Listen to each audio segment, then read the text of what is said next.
नमस्कार विद्यार्थी मित्रांनो, ॲडमिनिस्ट्रेटिव्ह स्टडीज या यूट्यूब चॅनलमध्ये मी युवराज चव्हाण तुमच्या सगळ्यांचं स्वागत करत आहे। आज आपण या लेक्चरमध्ये दुसरी पंचवार्षिक योजना अगदी व्यवस्थितपणे बघणार आहोत।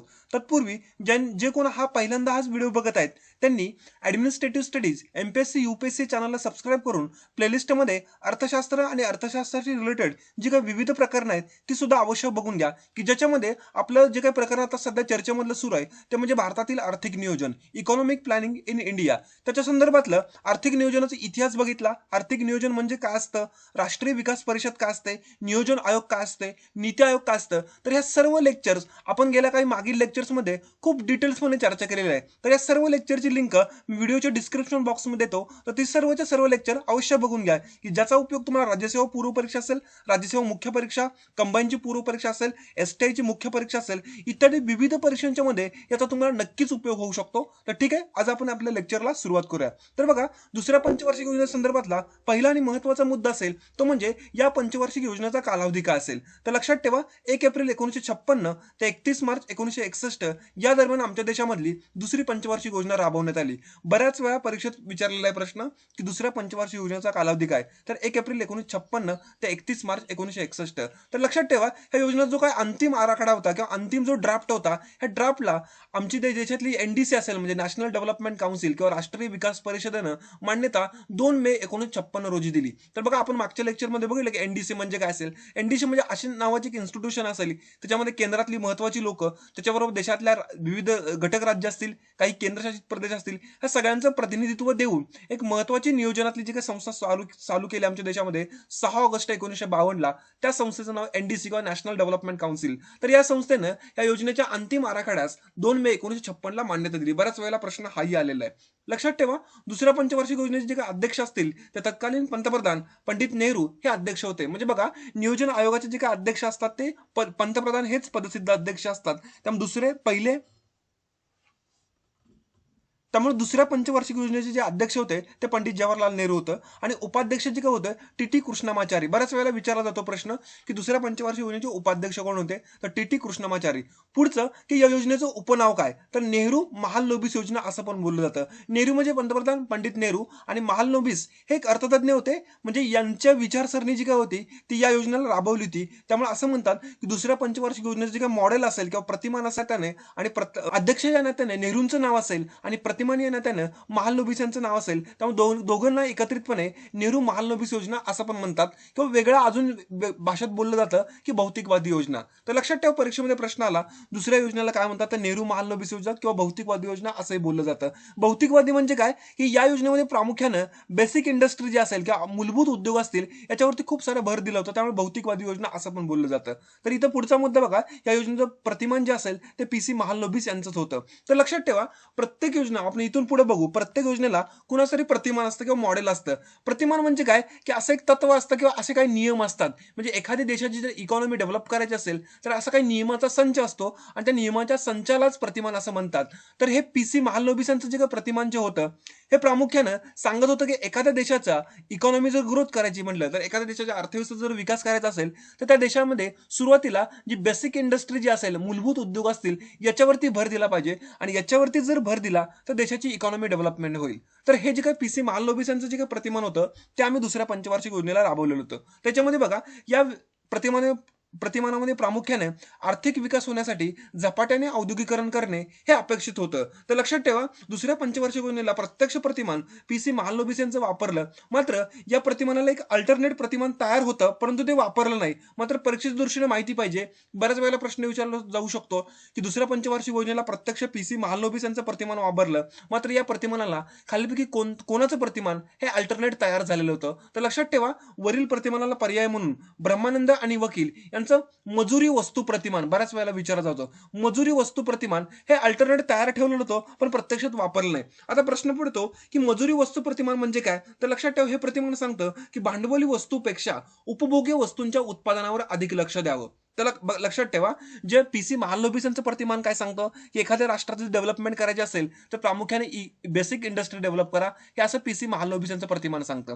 आणि हे ब्रह्मानंद आणि वकील यांचं प्रतिमान काय सांगतं, की भांडवली वस्तूपेक्षा उपभोग्य वस्तूंच्या उत्पादनावर अधिक लक्ष द्या. आता इथे बेसिक प्रश्न पडतो, की भांडवली वस्तू म्हणजे काय आणि उपभोग्य वस्तू म्हणजे काय. समजा एक साखर कारखाना आहे आणि त्या साखर कारखान्यामध्ये साखर तयार करण्यासाठी जी काही मशिनरी वापरली जाते त्याला भांडवली वस्तू म्हणतात. ओके. आणि समजा आपल्या घरामध्ये समजा एखादा फॅन असेल किंवा फ्रीज असेल तर याला म्हणतात की उपभोग्य वस्तू. तर लक्षात ठेवा, भांडवली वस्तू म्हणजे काय, की ज्या वस्तूतून नवीन प्रोडक्शन होतं, आणि उपभोग्य वस्तू म्हणजे काय, की त्या वस्तू प्रत्यक्ष लोकांच्या वापरासाठी केलेल्या असतात. तर हे ब्रह्मानंद आणि वकिलांचं काय प्रतिमान सांगत होतं, की भांडवली वस्तूपेक्षा देशातील जे काही लोकांना उपभोगी वस्तू लागतात यांच्या उत्पादनावरती अधिक भर द्या. म्हणजे जर देशातल्या लोकांच्या उपभोगी वस्तूंच्या उत्पादनावर अधिक भर दिला तर त्या वस्तूंची अधिक निर्मिती करावी लागेल, आणि अधिक निर्मिती जर झाली तर देशामध्ये अधिक रोजगार निर्मिती होऊ शकते. तर बेसिक एवढं लक्षात ठेवा, दुसऱ्या पंचवार्षिक योजनेला प्रामुख्यानं पीसी महालनोबिसांचं प्रतिमान वापरलं. मात्र या प्रतिमानाला एक अल्टरनेट पर्याय म्हणून सुद्धा ब्रह्मानंद वकील यांचं मजुरी वस्तू प्रतिमान अवेलेबल होतं, परंतु ते प्रत्यक्षात वापरलं नाही. तर हे मजुरी वस्तू ब्रह्मानंद वकिलांचं मजुरी वस्तू प्रतिमान हे प्रामुख्याने जर बोलायचं म्हटलं तर हे उपभोग्य वस्तूंच्या पेक्षा किंवा उपभोग्य वस्तूंच्या वरती खूप अधिक लक्ष देत होतं भांडवली वस्तूंच्या उत्पादनापेक्षा. तर ठीक आहे, हे मुद्दे माहिती पाहिजे. पुढचं बघा, की या योजनेमध्ये प्रामुख्याने जड आणि मूलभूत उद्योग असतील, म्हणजे प्रामुख्याने जर बोलायचं म्हटलं तर लघु पोलाद जे असे काही उद्योग असतील यांच्या स्थापनेवरती लक्ष दिलं होतं, आणि याच्यातून देशामध्ये औद्योगिकरण करणं, आणि जर या उद्योगांची मोठ्या प्रमाणात स्थापना होऊन औद्योगिकरण झालं तर देशामध्ये खूप मोठ्या प्रमाणात रोजगार निर्मिती होईल, असं सुद्धा याच्यामध्ये म्हटलेलं होतं. तर बघा, पुढचा खूप महत्वाचा मुद्दा, की या योजनेमध्ये समाजवादी समाज रचनेचे तत्व आर्थिक नीतीचे लक्ष म्हणून स्वीकारण्यात आलं.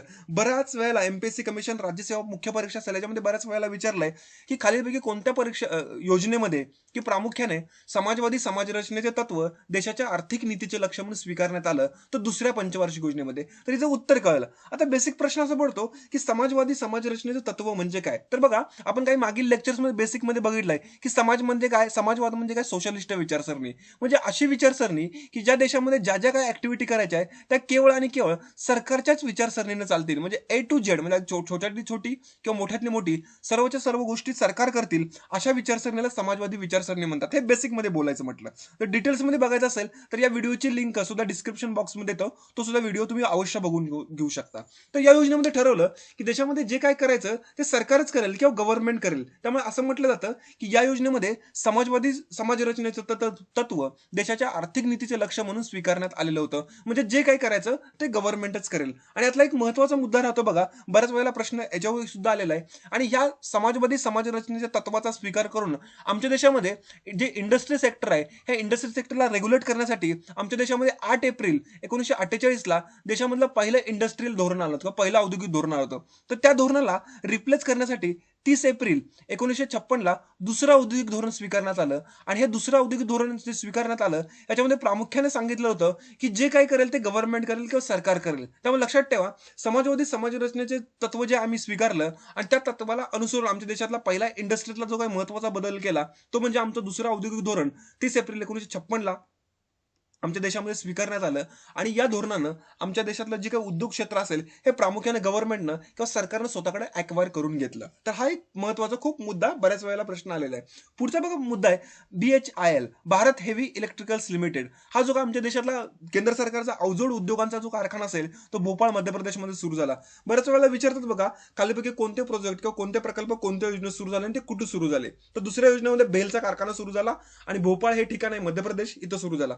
पुढचं बिलाही लोह पोलाद प्रकल्प. बऱ्याच वेळेला हाही प्रश्न आलेला आहे. तर तो रशियाच्या मदतीनं, रशिया नावाचं जे काय राष्ट्र आहे त्यांच्या मदतीनं छत्तीसगडमध्ये सुरू झाला. हाही प्रश्न बऱ्याच वेळेला आलेला आहे. त्याच्यानंतर रूरकेला पोलाद प्रकल्प हा ओडिशामध्ये सुरू झाला. बघा, हे बरेचसे जे काही लोह पोलाद प्रकल्प आहेत किंवा बेसिक इंडस्ट्री रिलेटेड प्रकल्प आहेत ते या दुसऱ्या पंचवार्षिक योजनेमध्ये सुरू करण्यात आलं. त्यानंतर बघा, या योजनेतल्या महत्वाच्या कार्यक्रमामध्ये जर बोलायचं म्हटलं तर दुर्गापूर पोलाद प्रकल्प हा सुद्धा पोलाद प्रकल्प आहे. हा पश्चिम बंगालमध्ये सुरू झाला.